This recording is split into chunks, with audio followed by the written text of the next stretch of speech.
This is what it means if they didn't go to the moon, and we're right that they lied about it. It means that the people controlling the government are not the Congress and not the Senate, that the CIA is running the country. And if they lied about the moon landings through their teeth, going to an elaborate scheme to do it, they will lie about anything and everything.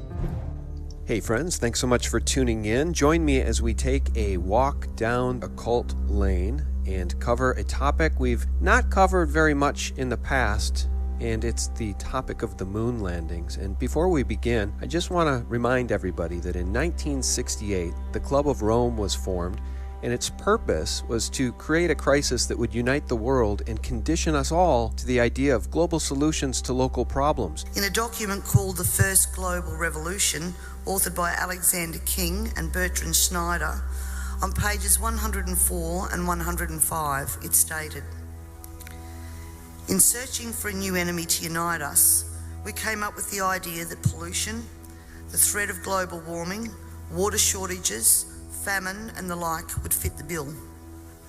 All these dangers, of course, will be caused by human intervention that will require a global response." That's the origin of global warming, ladies and gentlemen. And then UNESCO was formed, and its goal is to dumb us all down and make our children global citizens and hardcore humanists, removing God and all conversations about God from the schools. They've lied to us about vaccines, they've lied to us about 9/11, and I think they've probably lied to us about whether we ever really went to the moon. I'm very pleased to welcome Bart Sibrel. He's the producer and director of the 2001 film A Funny Thing Happened on the Way to the Moon. He also produced Astronauts Gone Wild, an investigation into the authenticity of the moon landings. He was a contributor to the Fox special Conspiracy Theory, Did We Really Land on the Moon? You can find him on YouTube as Bart Sibrel and visit his website, sibrel.com. Bart, thanks for joining us. How's it going, Sean? It's going well. I'm really happy to have you on. You know, I watched your film, A Funny Thing Happened on the Way to the Moon, many years ago, and I've watched it again since.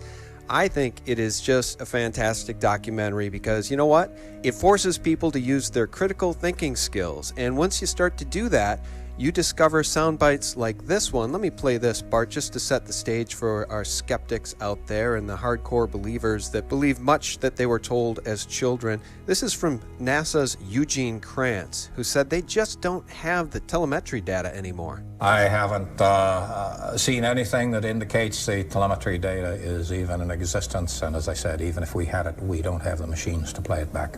But your own research has shown the telemetry data is missing. That's right. You know, I'll pause it there. Just explain to me what inspired you way back in 2001, before most any of us had even woken up, to the New World Order and to all the lies. I mean, I think the CIA famously, one of the CIA officials famously once said, our mission will be complete once everything Americans believe is a lie. So what inspired you to make the film, A Funny Thing Happened on the Way to the Moon? Well, I grew up as the biggest fan of the moon missions. My father was in the United States Air Force, and as an officer, he received a VIP press package of about 20 9x12 color prints of the first mission to the moon.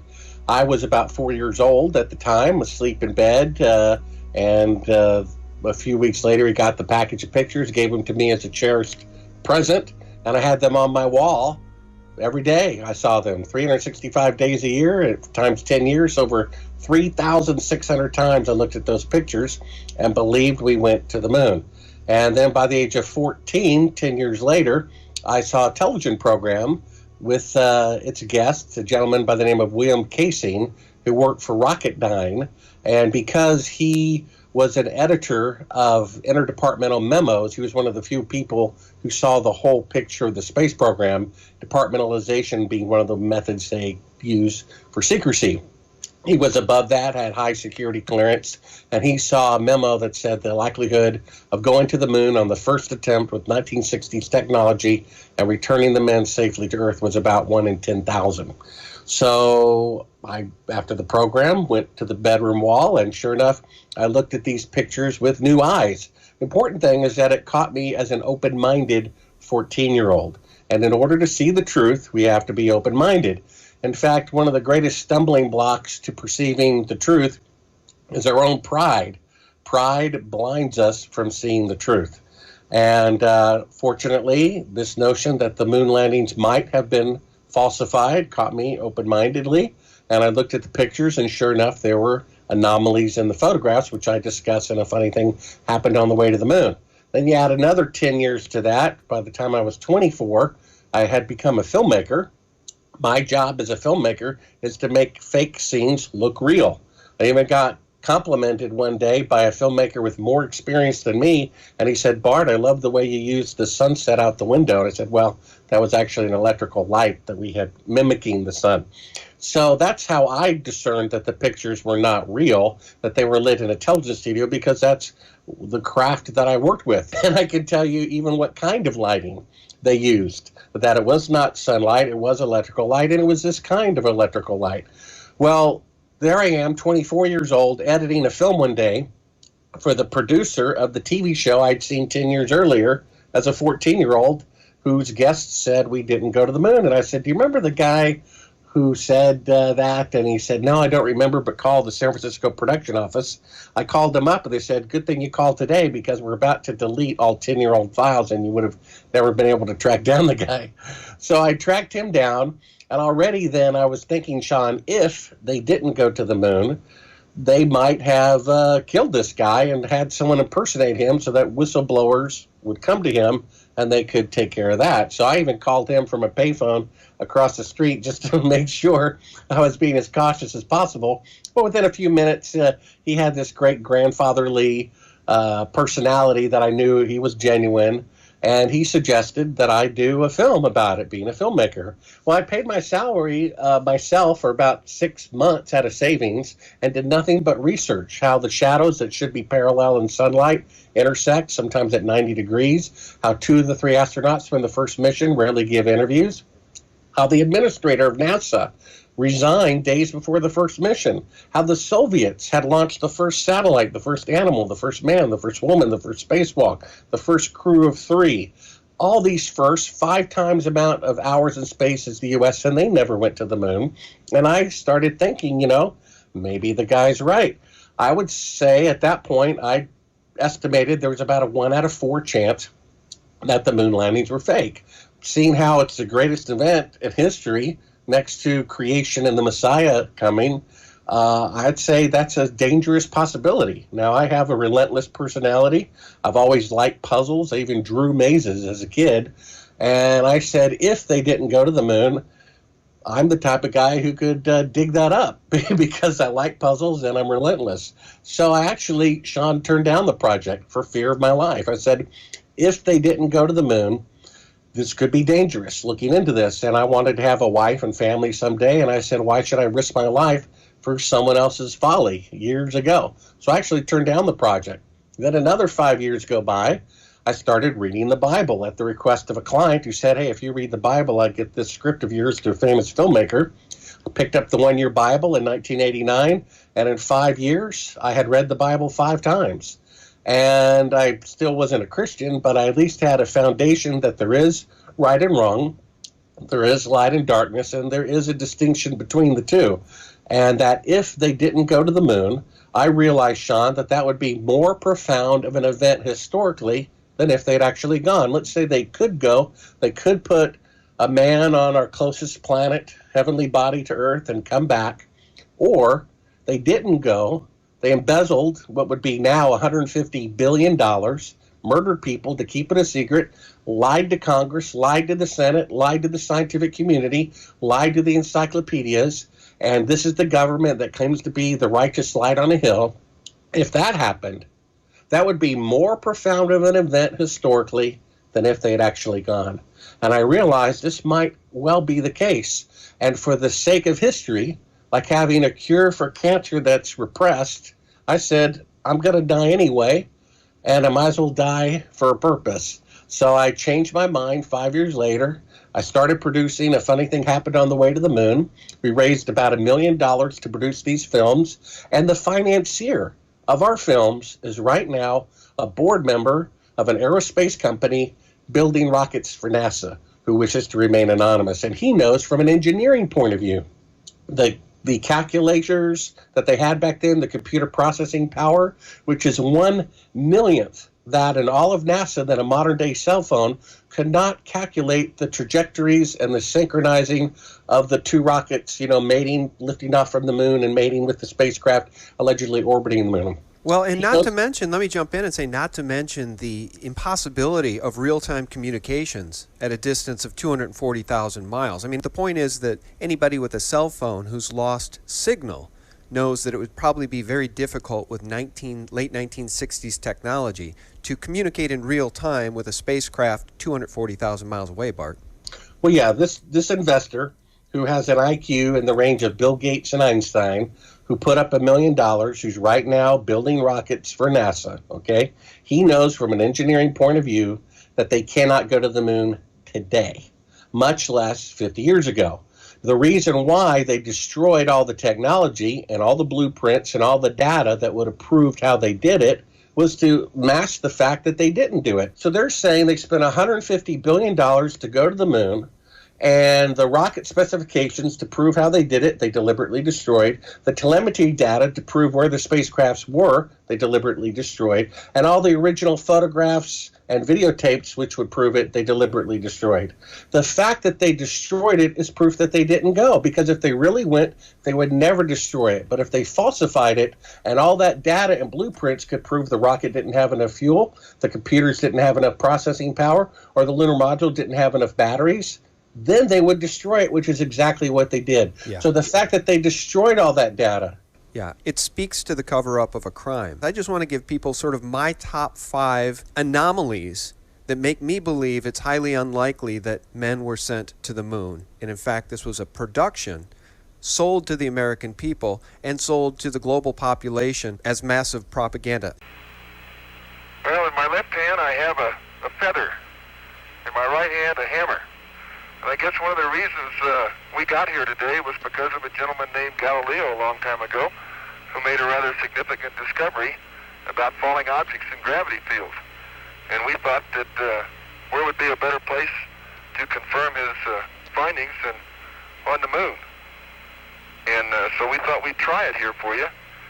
The feather happens to be appropriately a falcon feather for our falcon. And I'll drop the two of them here, and hopefully they'll hit the ground at the same time. How about that? It proves that Mr. Galileo was correct in his findings.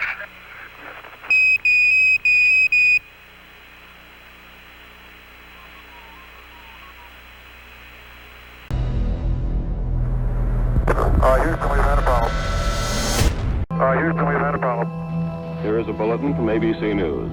The Apollo 13 spacecraft has had a serious power supply malfunction. Late report says the spacecraft now is operating on battery power alone. All unnecessary equipment is being turned off. Everybody keep cool. Let's not make it any worse by guessing. Here's the first one, the Van Allen radiation belts. And number 2, Bart, landing the lunar module. Someone apparently forgot to create a burn crater underneath the lunar module's 10,000-pound thrust engine, despite the fact that during ground tests there was a real concern for the vehicle falling into the hole the engine created as it descended. Not even one speck of moon dust on the landing pod. As a result, all subsequent flights had to have the same discrepancy, which was explained away by the effect of no atmosphere. And they were never able to land it successfully in tests on Earth.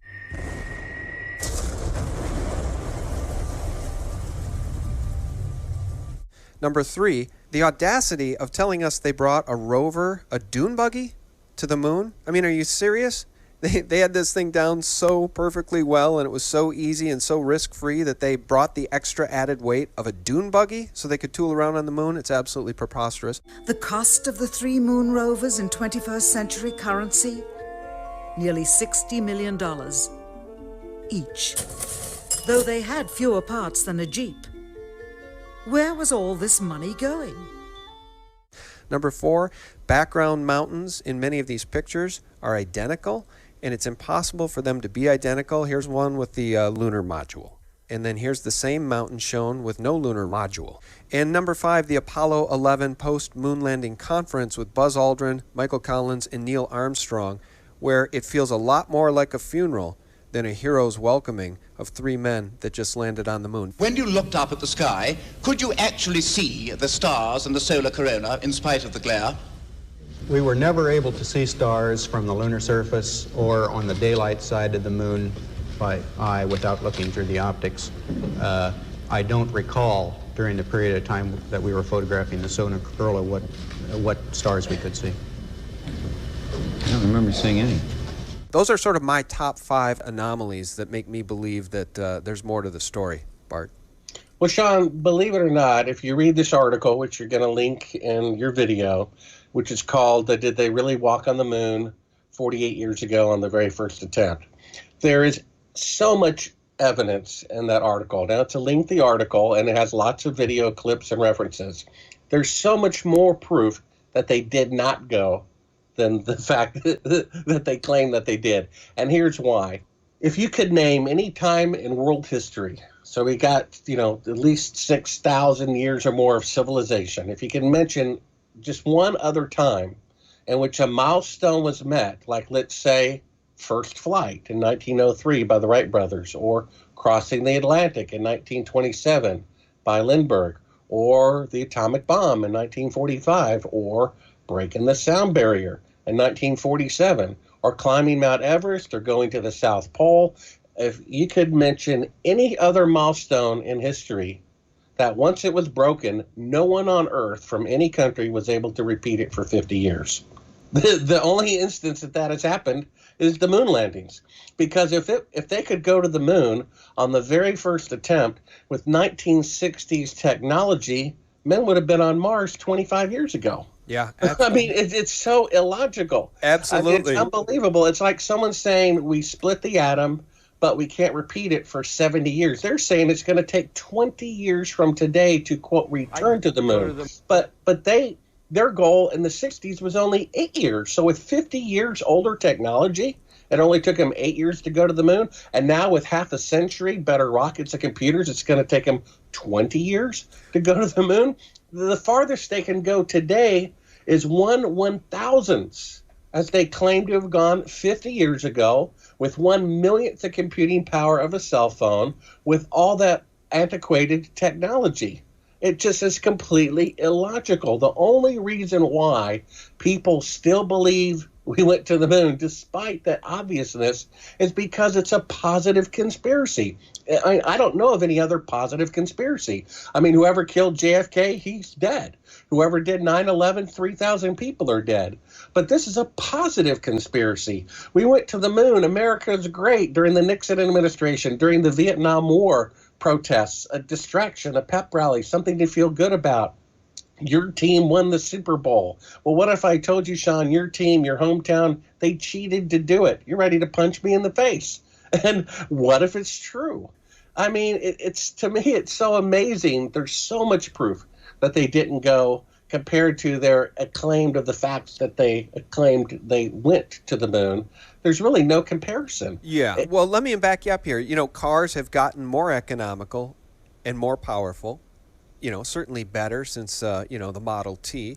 Same with computers. They've become faster and more powerful and much smaller. We now have iPhones, as you said, in our pockets with more computing power than NASA had to send these astronauts to the moon. And here's NASA's Don Pettit saying, darn it, we'd love to go back to the moon, but we destroyed all the technology that got us there. I'd go to the moon in a nanosecond.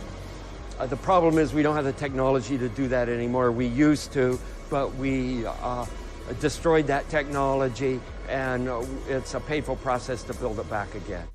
We destroyed that technology, Bart. It's a painful process to get it back, doggone it. Shucks. So let's pretend, Sean, that you believe we went to the moon.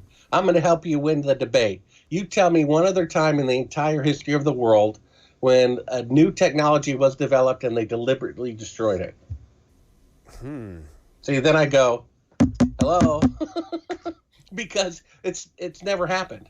There's never been a technology that a breakthrough was made, electricity, or the telephone, or the atomic bomb, or putting a man on the moon. Oh, just that one. There's never been a time when a new technology was deliberately destroyed, except the technology to go to the moon. Because if they kept all the blueprints and all the schematics, you could prove scientifically that it was impossible. We have publications from von Braun himself. He's the guy who designed the rocket. And he said originally it would take 3 rockets, each taller than the Empire State Building, each weighing 800,000 tons to reach to the moon. And the Saturn V only weighed 2,500 tons. Yeah. It's a difference of 30,000%.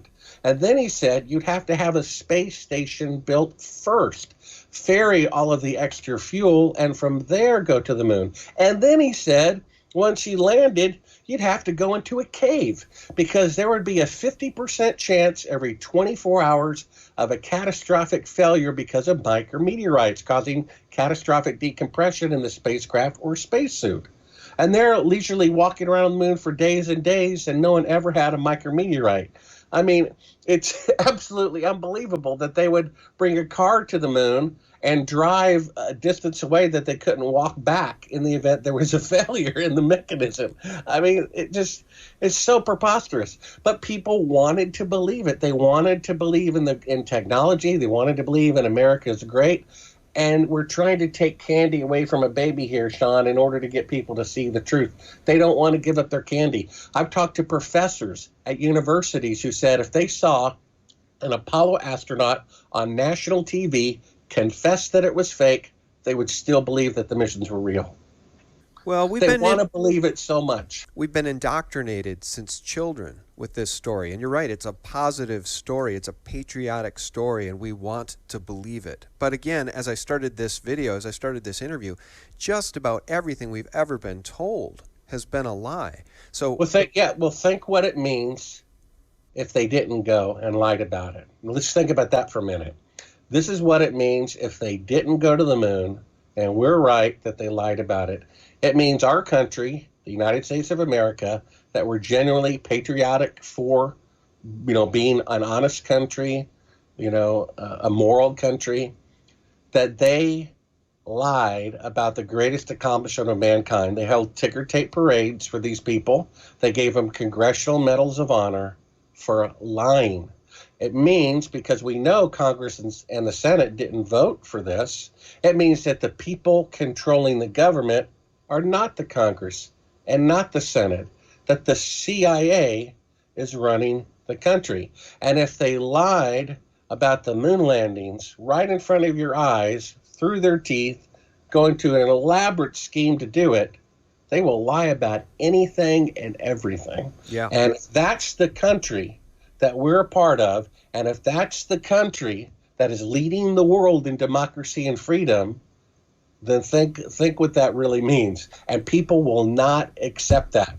I talked to that professor, and he's like, well, people wouldn't do that. People wouldn't be that corrupt. Hello? We live in a world in which in the last 100 years, more people died killing each other than in the entire history of the world.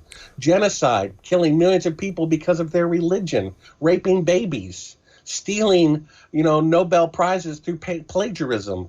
And you think no one would lie about a scientific accomplishment, a bluff and technological poker with the Soviet Union? Well, look, it was also, I think you're hitting the nail on the head with the CIA. You've basically described the shadow government. It's now operating really in full view of everyone who's paying attention. We can see the deep state shadow government and what the CIA has been up to for so very long. These moon landings were also a way to essentially embezzle, hundreds of millions of dollars. And billions of dollars, in fact. So I think that you're right over the target there. But I want to circle back to Wernher von Braun, and then I want to ask you about how you think they pulled this off. Stanley Kubrick, front screen projection technology, stuff like that, if you want to weigh in. But Wernher von Braun said this, and I didn't know that he had become a godly man, but I think through his exploits with NASA, which we know was a cult institution in its foundings with Jack Parson, etc. Wernher von Braun said this, quote, "We should remember that science exists only because there are people, and its concepts exist only in the minds of men. Behind these concepts lies the reality, which is being revealed to us, but only by the grace of God." And on his tombstone, as you know, Bart, is Psalms 19:1. And if you look that up, guys, it says, "The heavens declare the glory of God, and the firmament his handiwork." I think that may have been Wernher von Braun's way of saying, we couldn't go to the moon, and we tried really hard. Well, seeing how we both strive to being Christians, and both of our subscribers know that, let me say this very clearly. Believing in God and being saved are two completely different things. The book of James says even the demons believe in God and shudder, and they will not be saved. So if von Braun truly believed in God, he would have confessed on camera before his death that the moon landings were fake. Buzz Aldrin told me face-to-face he believes in God, but he is not a Christian, and he is not saved, because the Bible says that in order to be saved, you have to renounce sin. And he continually makes his life on the sin of this lie. So believing in God and being right with God are two completely different things. The fact that there's a God is simply there's a fact. So believing in facts doesn't make you saved. Submitting to the facts is what makes you saved.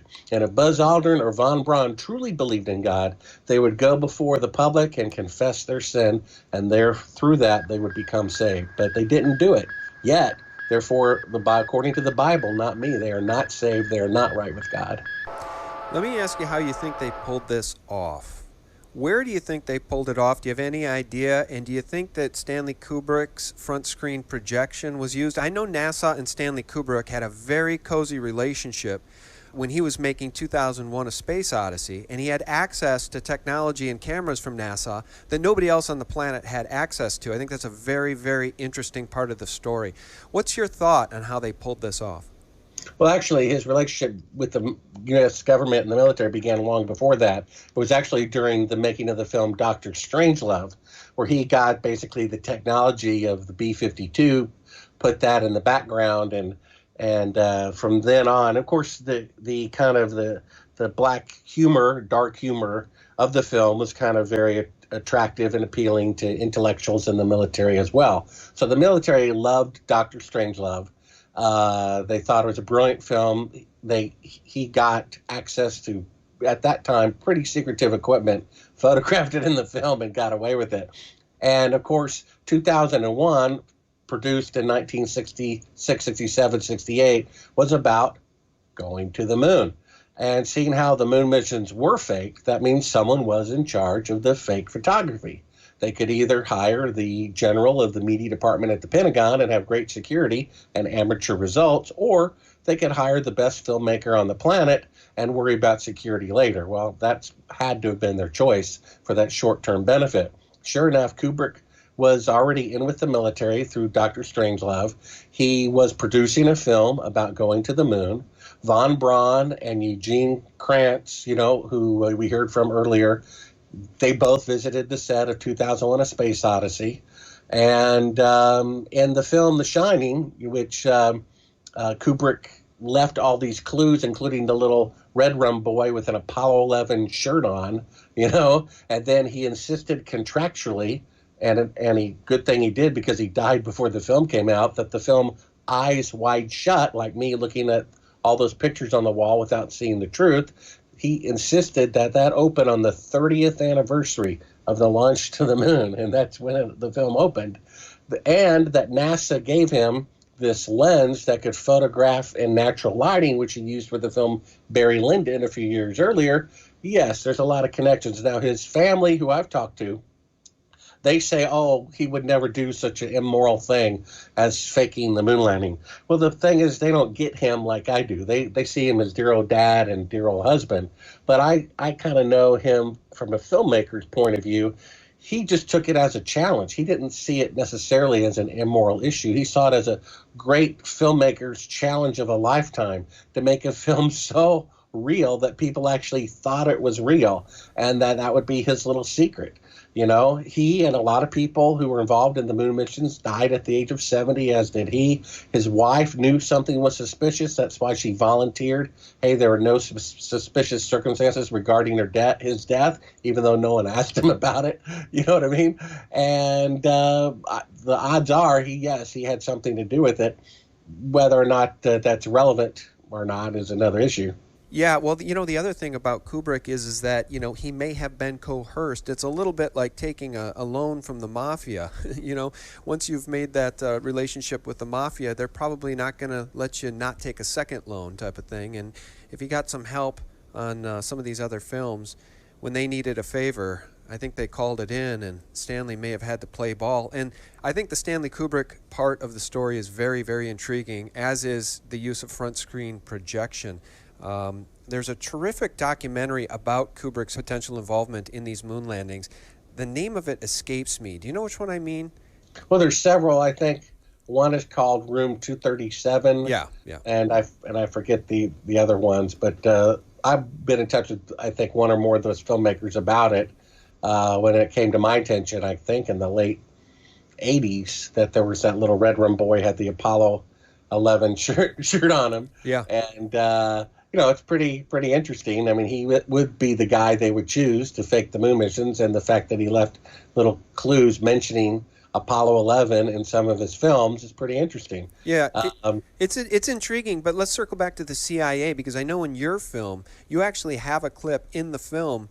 Let's just play that audio. Can you describe that audio? The 4-second delay and then talk? NASA claims that the Houston transmissions were the only ones taking place with the astronauts. Listen now as Houston Control initiates a conversation with the crew, only to find them too preoccupied with the behind-the-scenes trickery to respond. Moments pass, and the oversight is picked up on by the clandestine third party, who quickly prompts them with, "Talk." Immediately, Neil Armstrong speaks. Hello, Apollo 11. Houston, Goldstone says that the TV looks great. Over.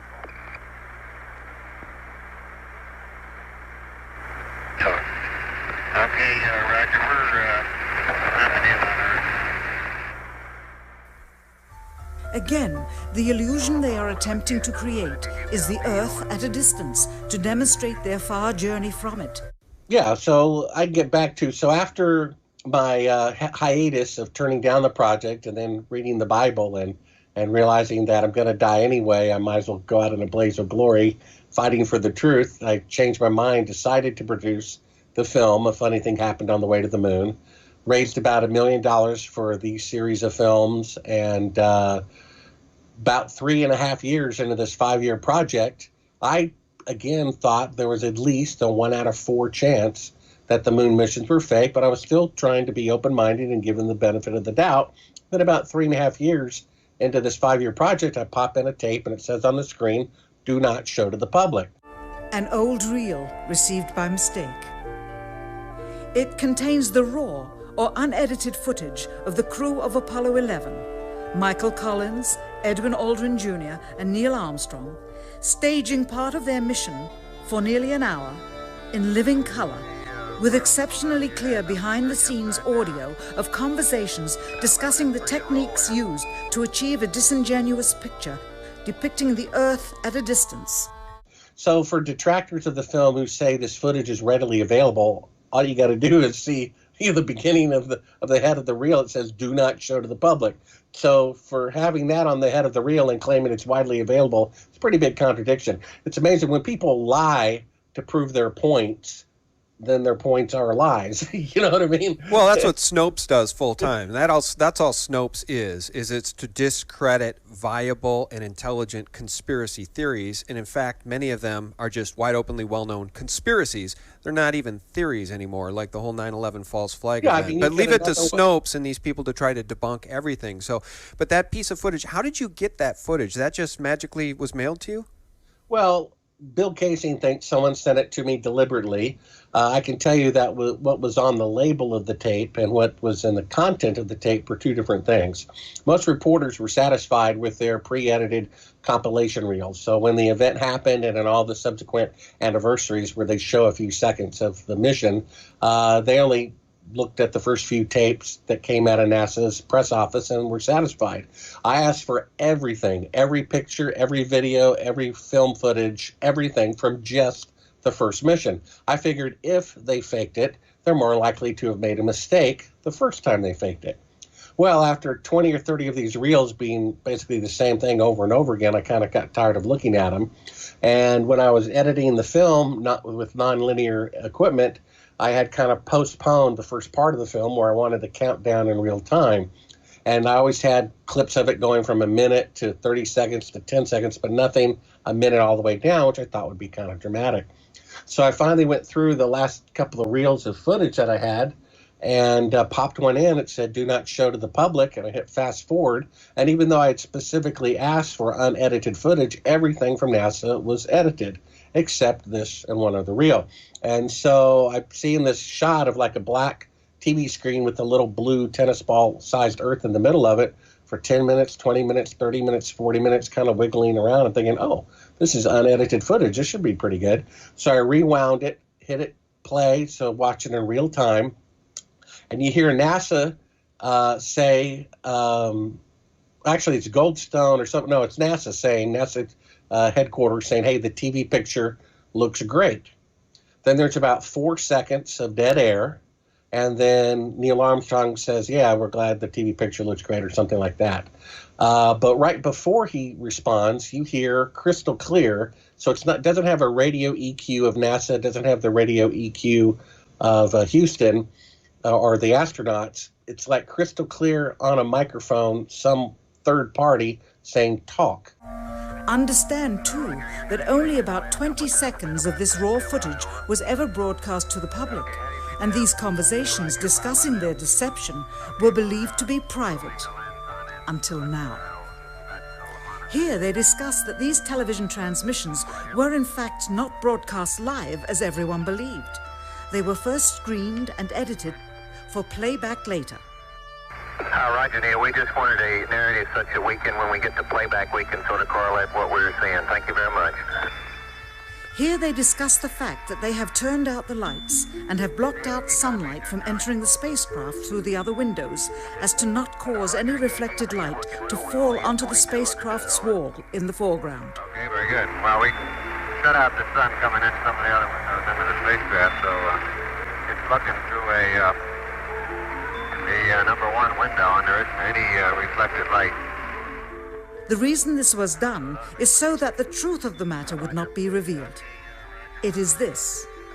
Though the federal government would have you believe that this is a view of Earth from a distance out of the spacecraft's window as it nears the moon, it is not. What they have ingeniously done is placed the camera at the back of the spacecraft and centered the lens on a circular window in the foreground, outside of which it is completely filled with the Earth in low orbit. The circumference of the window then appears to be the diameter of the Earth at a distance, with the darkened walls of the spacecraft appearing to be the blackness of space around it. That is why they wanted the interior dark and blocked out the sun from entering through the other windows. Finally, the iris is opened up and you can see the real location of the camera and the very bright and near Earth out the window. Here is the slate for the 19th of July, and the same shot of trickery on the 19th of July, and then the 20th, and the same misleading shot on the 20th. Later that evening, they were said to be walking on the moon. How can this be when they were in Earth orbit only 9 hours earlier, and the moon is some 3 days' journey away? Furthermore, if they genuinely went to the moon, why would they be faking any part of it? Why this trickery with the window? By faking being halfway to the moon, it becomes apparent that they did so because they could not even go halfway. It thus confirms that the stumbling block to their success was the lethal radiation of the Van Allen radiation belts. They're just in Earth orbit. They never left Earth orbit, right?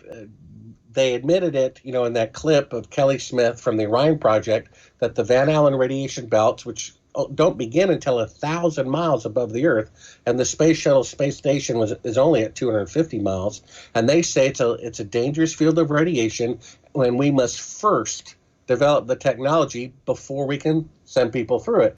As we get further away from Earth, we'll pass through the Van Allen belts, an area of dangerous radiation. Radiation like this could harm the guidance systems, onboard computers, or other electronics on Orion. Naturally, we have to pass through this danger zone twice, once up and once back. Sensors aboard will record radiation levels for scientists to study. We must solve these challenges before we send people through this region of space. For this flight, it's time to head home. So 2 or 3 years ago, NASA admitted the technology necessary to protect the astronauts from this dangerous radiation has yet to be invented. Hello, then how did they go through it and back to the moon? So the fact is they cannot leave Earth orbit. This fake footage that we uncovered an unedited version of is them pretending to be halfway to the moon, which proves they cannot leave Earth orbit. And after NASA says the TV picture looks great, after there's 4 seconds of dead air, we hear the CIA say, talk. Hello, Apollo 11. Houston, Goldstone says that the TV looks great. Over.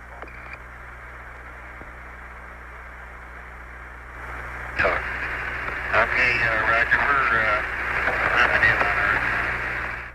And then Neil Armstrong starts speaking. Well, he could have heard them right away because he's only like 200 miles above the Earth. But if he had responded right away, it would have given away the fact that he's closer to the Earth than he was claiming to be, halfway to the moon. So it takes about 2 seconds for the radio signal to go out, about 2 seconds to come back. So he had a secret earpiece in like a news broadcaster. And after he heard NASA speak, he was told, don't answer until we tell you to. And that's where the talk came from. Now, detractors of a funny thing happened on the way to the moon release, part of this footage. And they say, here we are releasing it to prove it means nothing. But they also edit out the word talk, which is highly significant. If they're editing out something to prove that the moon missions are real, and what they edit out proves that they're not real, I mean, that tells you something right there. So you can show that clip, and there they are. Someone's prompting the astronauts when to speak. And I'm like, wait a minute. There's 3 people talking here. There's NASA, there's the astronauts, and apparently the CIA telling them only to talk after 4 seconds go by. And then I realized this little blue Earth, that looks like the blue Earth. And if I had only seen 5 or 10 seconds of it, like the public saw, I would think that was the Earth floating in space. But we have the unedited version, which shows them, they claim, the lens is at the glass. They say they have one window that faces the Earth. It's filled up with the TV camera, meaning the lens is at the glass to shoot the little blue Earth far away. But in fact, the camera's at the back of the spacecraft. They turn out all the lights and they even talk about how they're faking it because they thought these conversations would be edited out.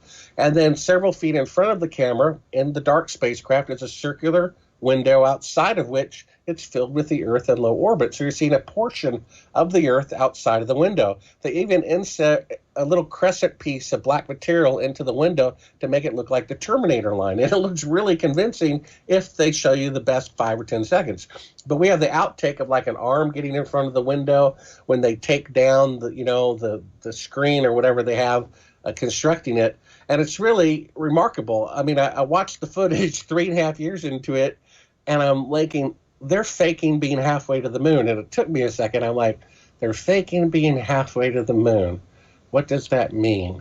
It means they could not go halfway. Because if they really could go halfway, we'd be seeing the real Earth out the window halfway to the moon. So the fact that they're faking being halfway to the moon means they cannot leave Earth orbit. And all the equipment was identical. So if your 1969 Volkswagen Bug can't go 500 miles an hour, none of them can. And if this Apollo spacecraft, Apollo 11, cannot leave Earth orbit, none of them left Earth orbit. And oddly enough, the second time they go to the moon, they accidentally, in quotes, point the camera at the sun, meaning there's virtually no live pictures for the whole mission. Apollo 13 launched on April 13th at 13:13 military time. It's so Masonic, it's not funny. They allegedly had this accident so that people who were complaining reruns of I Love Lucy were being interrupted now had a moment of jeopardy and interest to watch the moon missions again. So by the time Apollo 14 rolls around, they've had 2 years without Kubrick's help to figure out how to properly fake the moon missions. But people had already accepted they were real, so they could have made them less technically proficient, and people would have still believed it because they had already accepted it. It's kind of the reverse of, Sean, if I said, hey, I'm going to take you out to this great restaurant, and I take you there, and you got this nice steak and potato, and right before you take a bite, this cockroach crawls across your plate, 10 years from now, you're not remembering the steak or the salad or the great service. You remember the cockroach. It's burned in your brain. And people, the opposite of this, it's like it burned in people's brain. They're on the moon. They cried. Walter Cronkite cried. And so it's got to be real. And taking away that impression is really difficult to do. Yeah, it is. I wanted to ask you this. You mentioned earlier in the interview that it was Eugene Krantz being associated with Kubrick back in those early days.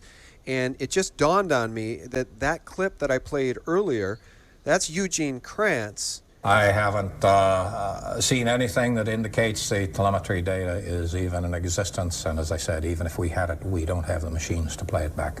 But your own research has shown the telemetry data is missing. That's right.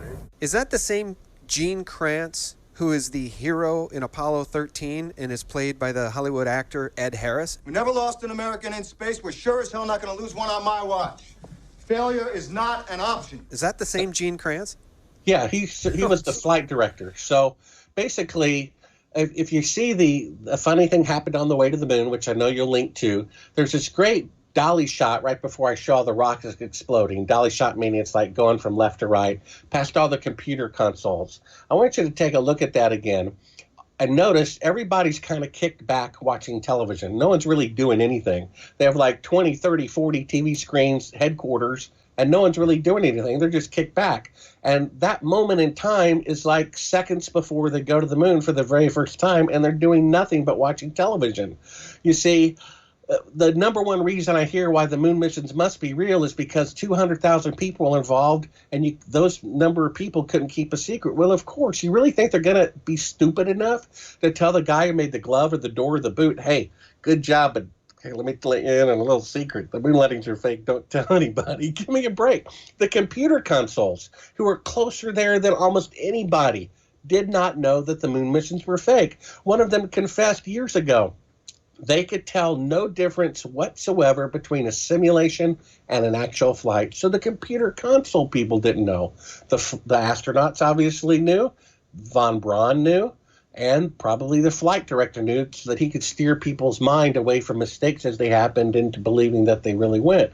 But we're talking about just a handful of people knowing. The atomic bomb involved 150,000 people, and yet they did not know what they were working on. There were only like 8 people who knew what the atomic bomb really was once you put all those parts together. The same thing. It's like, yes, you could not keep a secret from 200,000 people. That's why you didn't tell them. That's like saying, a teller at the bank knows what the CEO knows. That's just no way true. The teller at the bank doesn't even know what the bank manager knows, and the bank manager doesn't know what the regional branch guy knows, and then so on. And he doesn't know what the vice president knows, and the vice president doesn't know what the CEO knows. Well, and guess what? And the teller certainly doesn't know about the Federal Reserve System that prints all the money out of thin air. And that, you're right.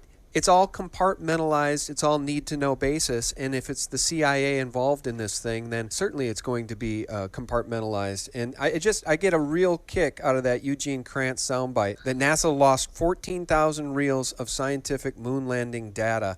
And it's probably because they never had it in the first place. That's why they can't release any of that stuff. That's why they burned it all. They threw it all away, because it would have proven the hoax.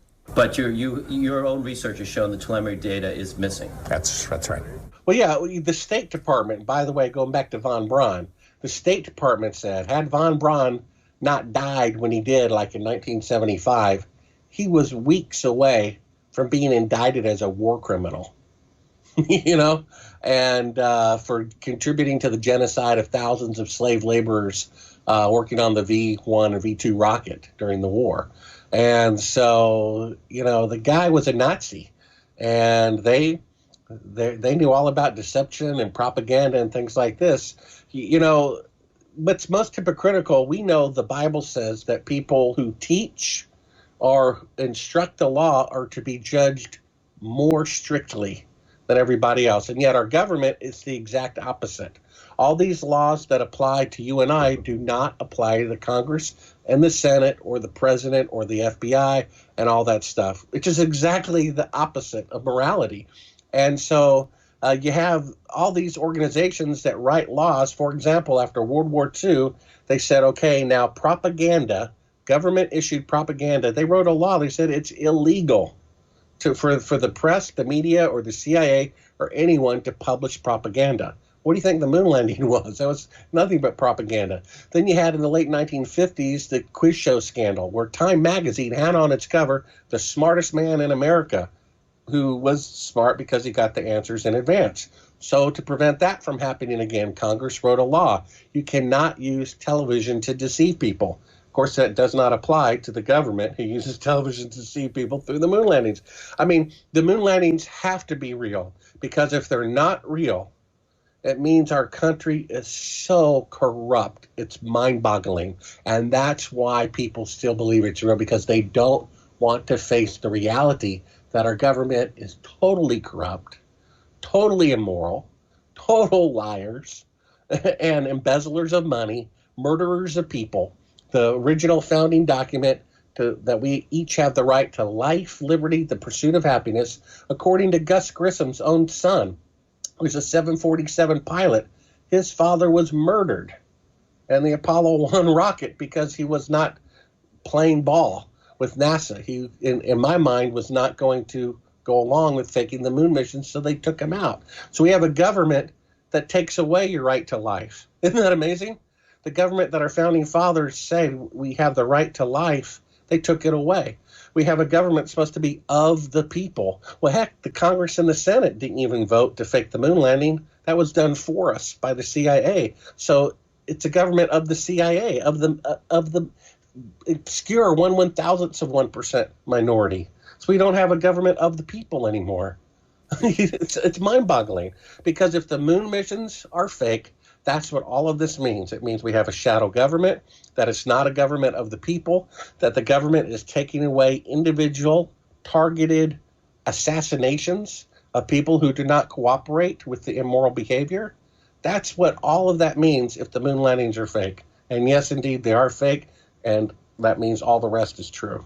Yeah, and you mentioned the propaganda against the people. I think it was the Smith-Mundt Act that was passed in the 70s to prevent the government from propagandizing to people in the domestic United States. And it was repealed in 2013, allowing the State Department and the government to deliberately propagandize, that means lie, folks, to the people. That's the nature of what we're up against. And you know what? I think you start your film, don't you? You start A Funny Thing Happened on the Way to the Moon with Matthew 10:26. I know it's nothing is hidden that will not be made manifest, right? That's right. For the time is coming when everything that is covered will be revealed, and all that's secret will be made known to all. And I feel like we are hitting that tipping point with the deep state and the shadow government being laid bare, with this bogus Russia meddling in our elections nonsense and the witch hunt out for President Trump. I feel like it's all being laid bare. You know, I think as we wrap this up, I just want to mention this too. We didn't get into SpaceX. We really don't have time, but I'll just leave folks with this. Elon Musk launching a roadster into space. You know what, guys? It just seems, again, to me like propaganda. And I'm not saying it didn't happen, but I will show this video glitch. Oops. Let me say the most relevant thing. You asked for an opinion about Elon Musk. Let me say the most relevant thing about SpaceX regarding whether the moon missions are real or not. And you can tell it's real because it looks so fake, honestly. Why he wants his fuel vehicles to descend burning fuel rather than by parachute is kind of a mystery to me. You know what I mean? It seems a little inefficient. But his vertical landing of these rockets as they come back down is beautiful. And I suspect they're real. But here's the point, though. In order to do the first vertical landing successfully, I think at least 10 of them blew up. So here we have a half a century better rocket and computer technology than Apollo 11, and the first vertical landing took 10 times. Well, I will play right now a piece of video here from a SpaceX live feed that was put up on YouTube of these vertical rocket landings that you've just described, and this live feed has been edited. The live feed was put up, and then they edited it after some anomalies were pointed out, and they fixed the anomalies. It's something that no other channel is allowed to do. Who edits live video? Does the NFL, MLB, NHL, WWE, or the NBA? No. Does Reds Rhetoric, Sean Hufford, Slice Barkane, or Soundly? No. Nathan Oakley, Globebusters, Iron Rail Media, or anyone else on YouTube. And I just think that there's more to the story with all of this stuff. And one last thing about SpaceX, these flights are run like college football games with all the cheering and nonsense.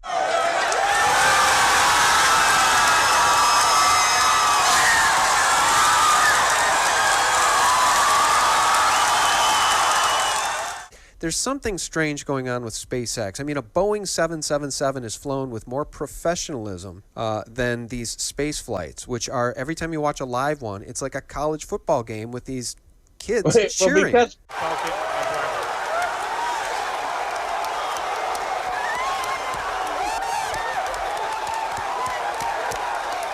Well, because, Sean, you and I come from a biblical point of view, let me share this insight. I was watching what you're talking about the other day. Okay, so the rocket takes off or it lands, and everyone applauds. What they're doing, Sean, is they're applauding themselves. It's like, okay, I made a toaster, I plugged it in, it made toast. Aren't I great?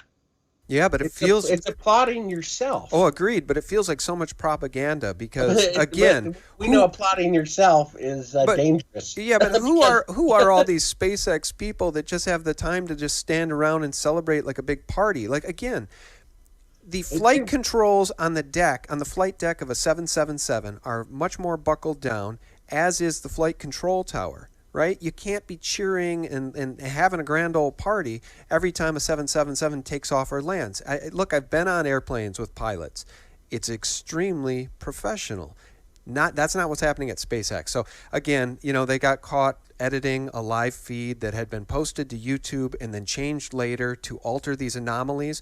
They showed 2 rockets coming down, the vertical landings. It was clear that they were the exact same image on both cameras, and they changed it to make it look as though both of those rockets were coming down independently and landing on 2 different landing pads. They changed it. And so why did they change it? Why? That I don't know. Let me make sure I say one thing, though, before we go, Sean.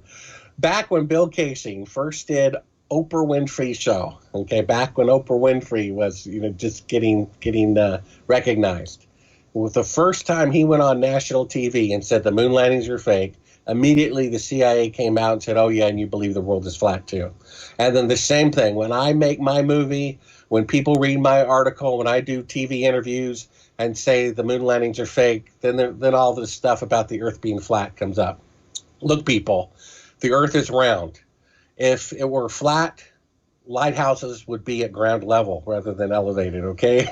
I don't know why you would think. A bubble always forms a sphere, and planets as they form in the antimatter space with pressure around them always form as spheres for the same reason. Same way a bubble under the water always forms a sphere. Things naturally form spheres. Lighthouses are elevated because the Earth is curved. The flat Earth and the moon landings have nothing whatsoever to do with one another. It's only the CIA misinformation. Because here's the thing. What's his name on the radio show? Who's the #1 conspiracy guy out there? What's his name? Alex Jones? Alex Jones, okay. He will never touch the moon landing topic. Now, you can think into that to a little bit deeper degree and figure that one out. Because if the truth comes out that the moon landings are fake, it means the CIA runs the government. It means so many horrible, horrible, horrible things, and he won't even touch that topic. And the fact is, 100%, the moon landings were fake. It's so simple. If they could have done this with 50 years older technology, 50 years ago, there would be bases on the moon by now. Men would have been on Mars 25 years ago. The farthest a man can go today is 1/1000th the distance that they claim to have done 50 years ago with antiquated technology. The 747 took 160 engine design attempts before it got off the ground with 10 years newer technology than the Apollo rocket. You know what I mean? Yeah. There's never been a milestone in history that once accomplished, no one could repeat for 50 years except going to the moon. There's never been a technological breakthrough where all the schematics and everything were deliberately destroyed except going to the moon. To me, whether the Earth is triangular, a cube, circular, oval, or shaped like an octagon is irrelevant. I mean, there's a creator. Things don't make themselves. Cars don't make themselves. And the human body is departmentalized just like a car. There are components that, mimic a car, heart, fuel pump, and so forth, cooling system, nervous system for electrical wiring. Cars don't make themselves. People don't make themselves. Evolution says a lower form of life created a higher form of life. That's the exact opposite of logic. That's like a kindergarten teaching algebra. We were made. The government is so afraid that the truth about the moon landings are going to come out. Imagine what it would mean if the truth came out that the moon landings are fake. The government would be reformed from head to toe. Yeah. Well, it's UNESCO. It's UNESCO that came up with this whole idea of selling people on this Darwinist theory of evolution and taking God out of the conversation. It's been done purposefully, and I think we come full circle here quite nicely with this quote from Wernher von Braun, who said, quote, "My experience with science led me to God. They challenge science to prove the existence of God, but must we really light a candle to see the sun?" And I think it's thought-provoking to realize that everything, guys, we've pretty much ever been told has been a lie. So is it not possible that the moon landings, the way they were told officially, was also a lie? I seem not to be able to end this interview, Bart, because I just sparked another thought. Have you been on the Joe Rogan show? I feel like you have been interviewed by Joe Rogan. I think I have. He and I know we met, I believe, in person in Los Angeles, had dinner together. Yeah. He's the guy who used to do that show where you eat cockroaches. Is that right? Yeah, Fear Factor. And he's got one of the most popular podcasts in the world, the Joe Rogan Experience. And he and I have met and talked for hours privately in L.A. about this topic. Yeah, what he says publicly may be something different. I think somebody got to him because for a very long time he was a hardcore, eloquent prognosticator on the fact that it's almost 99.9% certain the moon landings were hoaxed. And only in the last few years has he sort of changed his tune to say, I'm a dumb guy, what do I know? So now he kind of says, well, I buy the official story because it's Occam's razor and it's easier to believe we went than not went. But Occam's razor is true, but they've inverted it and they've tricked you that they've inverted it. Agreed. Which is easier to do, to make a film about going to Mars or to actually go to Mars? 100% agree. And so I feel like... the simplest explanation is true because technology does not go backwards, right? Yeah. So if they could go to the moon, I mean, the Wright brothers had a motorized kite, and they couldn't even get it off the ground in 20 attempts. And yet they're claiming the most difficult aerospace mission worked the first time, and that's never happened in the history of flight on anything. The 747 didn't get off the ground after 160 attempts. The Wright brothers took 20 attempts, and they're claiming the most difficult one worked on the first attempt with 50 years older technology, with 1/1,000,000th of computing power and a cell phone, and yet they can't repeat it today. Yeah. No nation on Earth can repeat it today. They did cold fusion, but they can't repeat it for 50 years. Technology does not go backwards. It's so simple. Yeah. People just will not give up this sacred cow. How dare you say the U.S. government lied about that? The U.S. government lies all the time. I was watching Obama, and they asked him, where do you have plans to go to watch the Super Bowl?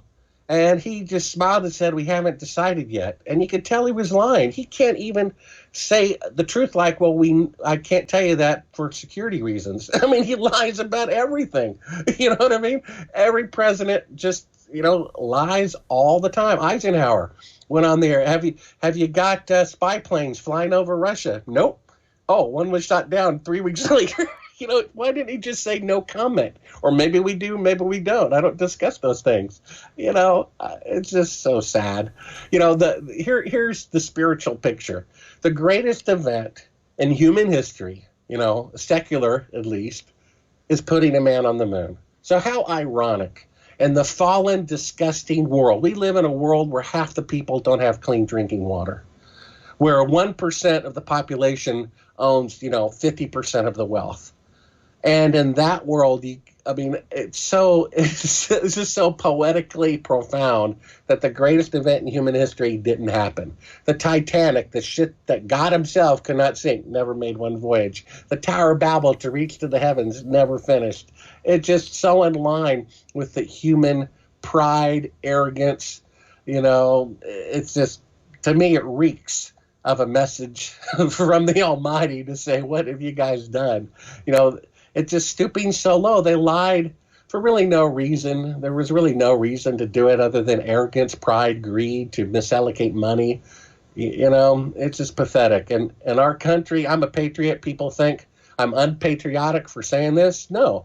What's unpatriotic is to have faked the moon missions. Those are the people who are unpatriotic, going around claiming to this day they went to the moon where they didn't. Those are traitors to our country.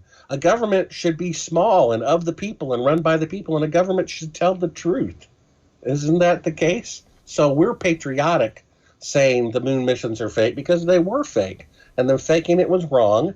And unless you confess your sin, you're just painting over mold that's going to infest the nation in the future. So better to get that mold out now before it becomes worse.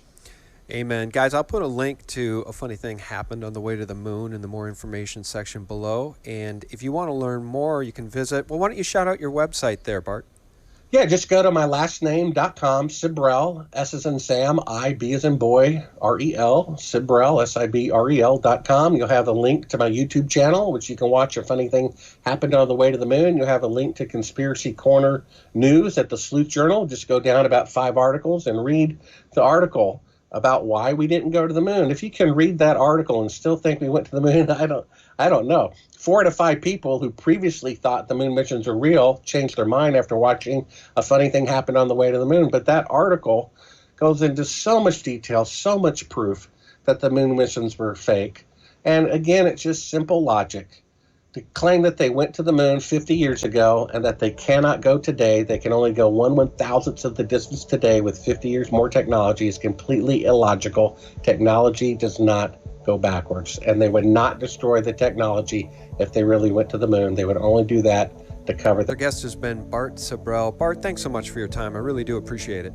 Sean, if I could throw in one more scripture, it says, have nothing to do with the fruitless leads of darkness, but rather expose them. Amen. Amen, my friend. Well, it was a real pleasure to talk with you. It's nice to finally meet you. I really did appreciate watching your film the first time and the second time. I'll probably watch it again. Bart, take care of yourself, and thanks so much. Keep up the good work, Sean, on your channel. All right, I will try, and I do appreciate you, and I appreciate everybody for tuning in. You really like attention, don't you? You're the one who said you walked on the moon when you didn't. Calling the kettle black, if I ever thought of it. Saying I misrepresented myself. Away from me. You're a coward and a liar and a thief.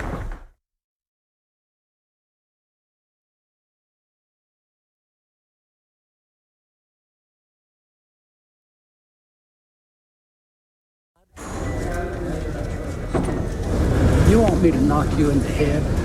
Well, I want you to swear to God on the Bible that you walked on the moon. Okay. If you walked on the moon, we're given the opportunity to swear to God that you walked on the moon. I'm going to give you the opportunity to get the hell knocked out of you if you don't leave me alone. So why don't you just put the end to the record in the argument and put your hand on the Bible, swear to God you walked on the moon. Mr. Sibrel, knowing you, that's probably a fake Bible. Well, you're talking to the wrong guy. Why don't you talk to the administrator in NASA? We're passengers. We're guys going on a flight. I don't hit people, but you're going to be on the deck unless you get... I'm heading out. I appreciate it. And get the hell out of the black house. It's okay. Well, take your stuff and get the fuck out. Why don't you quote me and say it's bullshit? And the shadows in the wrong place. I don't give a damn about all that shit. You're full of shit. Of lunar orbit being falsified. Being falsified? Correct. We got an unedited tape from a source at the Johnson Space Center. Totally nonsense.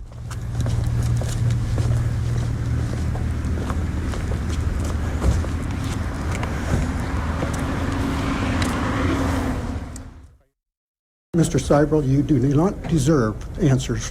If you show this publicly, you're open for a lawsuit. Okay?